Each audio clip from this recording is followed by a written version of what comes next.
from what I hear, and I hear it pretty good, the intelligence people many of them didn't believe it happened at all. I think it's a hoax. I think it's a hoax by the newspapers and the Democrats.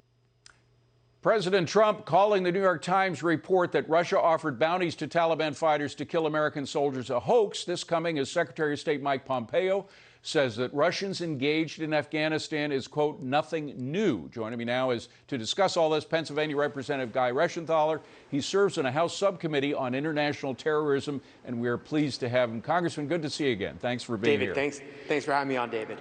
Let's be specific about what I think the president is referring to as a hoax. It's not necessarily the story of Russia involvement in Afghanistan with the Taliban. It's that he was briefed. This is what the original story said, that he was briefed about the story and refused to do anything about it. I think that's what he's referring to as the hoax of the story. Do you agree?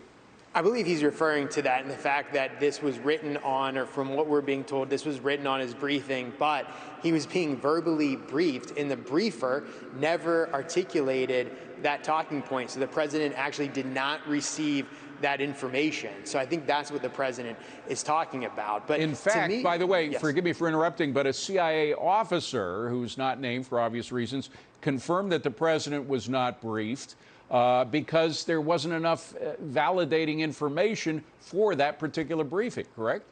Yes, what I was going to say, the information before it gets to the president has got to be vetted, corroborated, and only the evidence that is, or only the material that has evidence before it and those facts get to the president. And again, you can't fault him for the fact that the CIA briefer did not actually brief him on this. But you know what, David, you know who did have actual actionable intelligence on Russia and other actors? That's Biden and Obama, because under the Obama administration, they actually had intel, because it happened that Russia was going to annex part of Ukraine, Crimea, and Obama and Biden did nothing.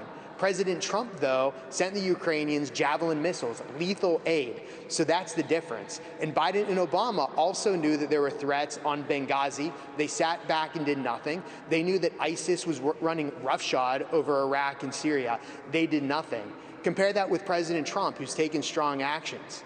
And when we had the chance to take out Soleimani, somebody who has killed American soldiers or orchestrated the death of over 600 Americans, President Trump took out Soleimani.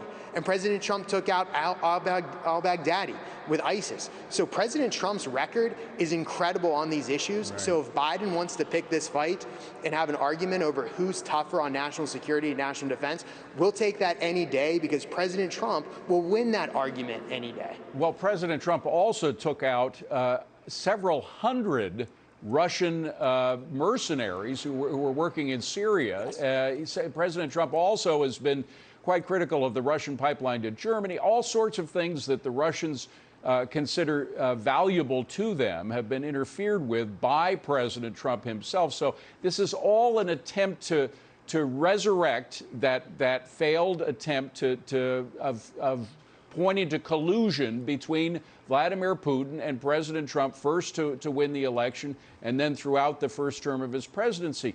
That is a failed premise, and it's one that is simply not supported by the evidence.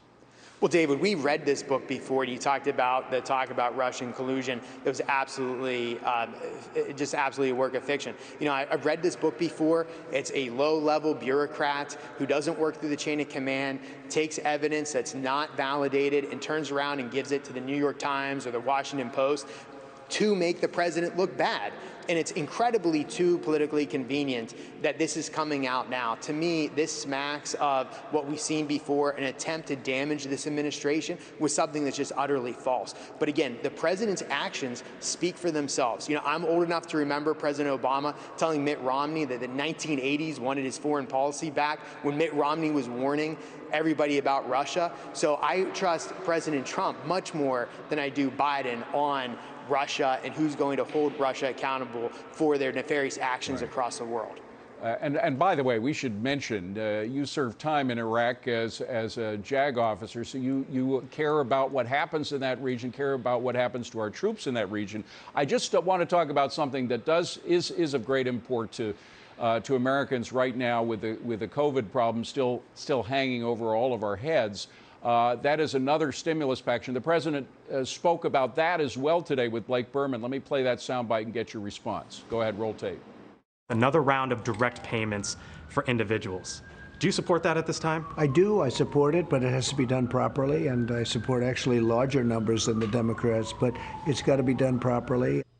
Now, the main problem that a lot of people have with these payouts, particularly the federal addition to unemployment checks, which is about $600, and that can bring up your unemployment check to a lot more than you were actually making. In fact, it's true for a lot of the people that are getting, particularly in states like New York, where now they're getting over $1,000 a week in unemployment checks. Isn't that a disincentive to go back to work?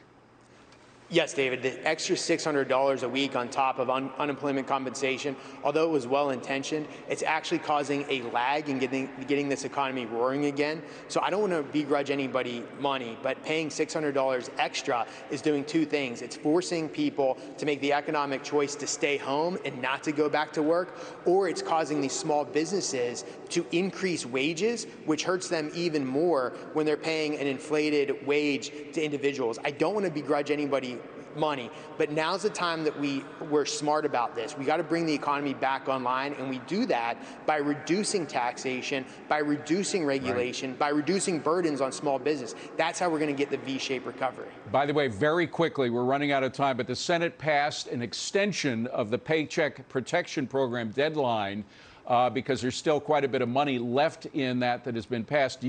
Will the House approve that extension?